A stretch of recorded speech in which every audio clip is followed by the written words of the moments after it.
You must believe me. Believe you? You were exchanged with your counterpart from a parallel universe, and it was this other Kirk who disobeyed Imperial orders to destroy the Hulkans if they did not surrender their dilithium crystals. Kirk, are you listening to yourself? Uhura, you were there. Tell the Admiral what happened.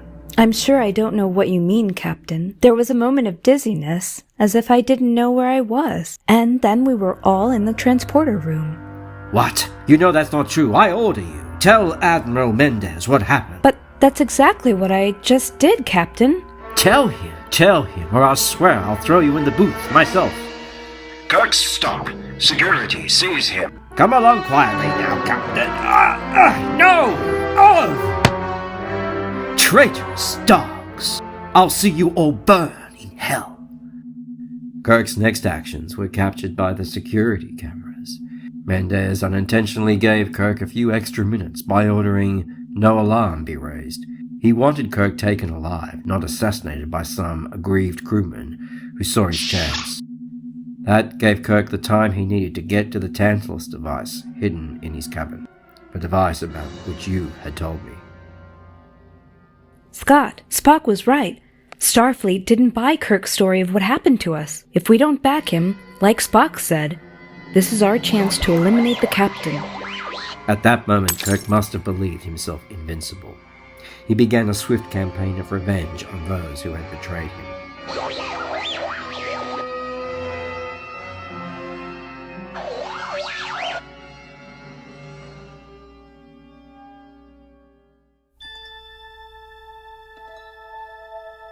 Space, the final conquest.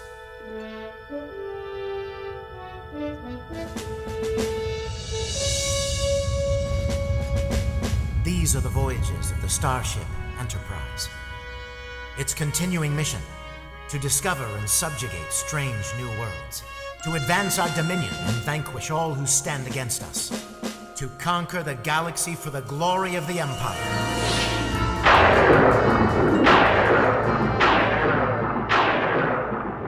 But step away from the device, Captain.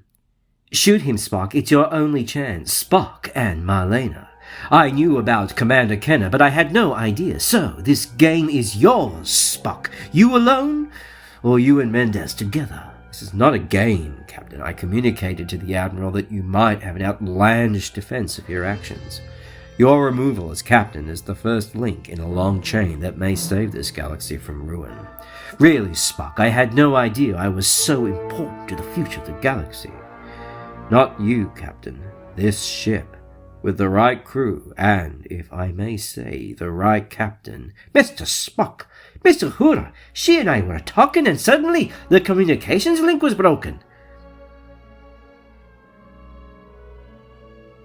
Regrettably, we arrived too late to save Lieutenant Uhura, but she is the last person Captain Kirk will ever cause to vanish.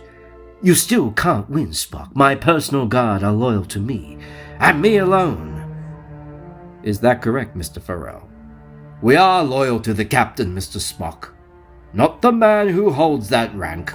And so, Captain, the system which has brought you power for so many years now serves to strip you of that power. And you think you'll do better, Spock? How long before everyone turns on you? You know that day must come. Take the captain to the brig, Mr. Farrell. Hold him there without contact until further notice. Now what, Spock? Just locking Kirk away won't accomplish anything. He still has allies in the crew. Aye, and your orders were to kill him and proceed against the Hulkans. I knew all that, of course. And that is why, Admiral, I suggest we delay action against the Hulkans. We need first to determine Kirk's plans and the extent to which the Hulkans may or may not have been involved. Very well, Captain Spock. Your exemplary service record demands we consider your request, but I trust that you realize the extremely dangerous precedent this is setting. I do, sir. Then by my order this date, James T. Kirk is hereby stripped of all rank and privileges, and ordered turned over to the Enterprise Security Unit, who are to learn any and all plans Kirk has set in motion, by whatever means are by them deemed necessary. You turned him over to Sulu? Yes, Doctor. Logically, Pragmatically, there was no choice. The changes I hoped to bring about would not happen overnight. Yes, I understand. Fascinating. Spock, how long have you been awake? Long enough, Doctor. Are you all right? Undamaged, Captain. The nerve pinch with which my doppelganger incapacitated me has no lasting ill effects. Unfortunately, circumstance forced me to take the most direct and efficient actions. And how do you feel, Spock, about your other self turning his captain over to their Gestapo to be tortured? While I cannot say I approve in principle, Doctor, in practice is a very different matter. Revolutions are always bloody, even when they begin with the best intent. Go on, Captain Spock. Kirk was to be sacrificed to the greater good, which meant obeying the orders from Starfleet. Mr. Sulu, of course, did not know Captain Kirk's story was true. I am very much going to enjoy this, Kirk. You see, Uhura and I had a special relationship. Yes, very special. There was quite literally nothing she wouldn't do for me. In your own warped mind, maybe, but the whole crew knows your clumsy moves disgusted her. Have it your way, then, Captain. You won't break me!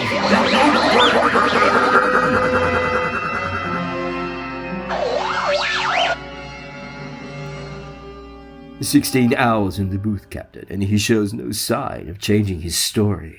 Here's the full record. Of course, I'll be happy to continue if you wish.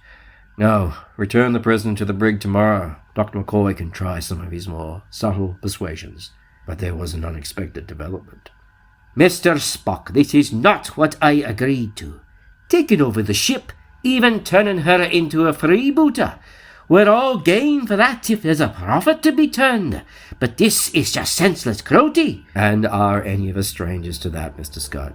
Aye, we've all slit more than a few throats in our time, no denying. And I've stomach enough for that, but this is like kicking a dog that's already down. Then I ask, Engineer, if you are not with us, do you mean to stand against us? You asking me if I mean to commit suicide? No, but I'll be wanting a transfer to another ship as soon as possible. Granted. 6 days later, we rendezvoused with the ISS Vengeance, and Mr. Scott left the Enterprise. What I did not know was that he had taken with him the calculations made by his other self. A few days later, it was discovered Captain Kirk had escaped from our brig. Only one man possessed the knowledge of the ship needed to accomplish this escape. Scott was returned to the Enterprise and subjected to a Vulcan mind probe. I learned Scott had discovered there were a nearly infinite number of parallel universes, and that it was possible to move between them without an exchange. He had also managed to make contact with potential allies in your universe. He even discovered, Captain, that you normally wore a uniform other than the one we had seen. Now the plan was for our Kirk to make a jump into your universe, but Scott did not know when. This pushed me to an admittedly desperate ploy of my own, one involving a certain degree of personal sacrifice. Aided by Moreau and McCoy, I prepared a copy of your uniform, and following Scott's calculations, beamed onto your Enterprise. I was the gremlin detected in your transporter. Only one meant Kirk had not arrived yet. I caught my other self off guard, as only one Vulcan could another. Thus, I was able to assume duties here, and await my Kirk's arrival. Well, we know he's here. The question is, where? And now that he's here, what's he planning to do? Lieutenant Masters, did you finish the... Charlene! Lassie, what happened? Who did this to you? The captain. It was the captain. She's calmer now, Doctor, but still in need of sedatives. And she insists that after the captain attacked her, she heard the sound of transporter. Transporter? It seems, Captain Kirk, that my former commander is not only here, but more advanced in his plans than I had expected. Come in, Captain. I trust the uniform our replicators have created meets with your expectations. It is adequate, Core, though I cannot help but notice the absence of my weapons. Is that such a surprise, Captain? Reverse our situations, how many of my weapons would you permit me to carry? None, of course. But then you would hardly be bringing to me what I have brought to you. True, the plans for the cloaking device and the Romulan energy weapon that your engineer transmitted to us are invaluable. My thanks. But let us not dwell on these things, Captain. Then how about a different topic of conversation, namely the whereabouts of the Enterprise and the James Kirk of this universe? The very next subject I was going to raise. This way, Captain. I think it's time to show you the bridge of my ship. There is much for you to learn if we are to carry out your plan. I promise you will find me a most eager and attentive student corps. I wish to learn all you have to teach before I seize the Enterprise and show Captain Kirk how I deal with those who incite mutiny in my crew. Captain's log, stardate 4292.2. 9 hours without incident since my other self was discovered to have been aboard, holding in orbit around planet La Roca, KT-88. On my orders, we have not begun the exchange of personnel and equipment that brought us here. Ground station signaling again, Captain. I don't think I can make too many more excuses for why we are not carrying out our orders here. Do the best you can, Lieutenant. We can't risk any new personnel coming aboard until we have this matter cleared up. Are we any closer to doing that, Mr. Spock? I have confirmed that the signal Miss Uhura detected earlier did indeed originate inside this ship, Captain, in auxiliary control. That links to Mr. Scott having found Lieutenant Masters unconscious there, and her story that it was you who attacked her. The signal was clearly sent to a reception point outside this vessel, and upon that fact turned a troubling item of data. Based on what I have retrieved from automated scanners operating at that time, there was another ship in proximity to us. Can you identify it? Yes, sir. The energy signature indicates a Klingon ship, but running cloaked. Cloaked? But the Klingons don't have a cloaking device. No, Captain, but we do. The Empire gained use of the technology through an alliance with the Romulans. It proved most advantageous when it came time to annihilate them. You know, Spock, if you want us to believe we're on the same side, you need to not talk about genocide like it's policy. My apologies, Doctor. A lifetime of habit. I shall choose my words more carefully. And the beard. How fast does facial hair grow in that other universe? That was my doing, Jim.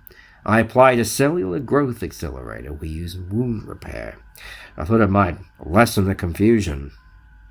Simple change of garment would not have sufficed. Forgive an emotional outburst, but I also found I missed my beard. That's all well and good, gentlemen, but doesn't this mean we now know who it was my other self was contacting in our universe? And it's the Klingons! You don't seem very comfortable having your other self aboard. Don't like sharing the spotlight, Spock? Hardly that, Doctor. Then what? Loyalty, Doctor. Unlike you, I have no first-hand experience of my doppelganger.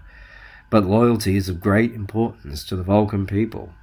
And even given the corrupt nature of the parallel universe from which he comes, I find it curious that my other self was so easily turned against his captain. Are you saying you don't trust him, Spock? Sir, deflectors just snapped on. Are we under attack, Mr. Sulu?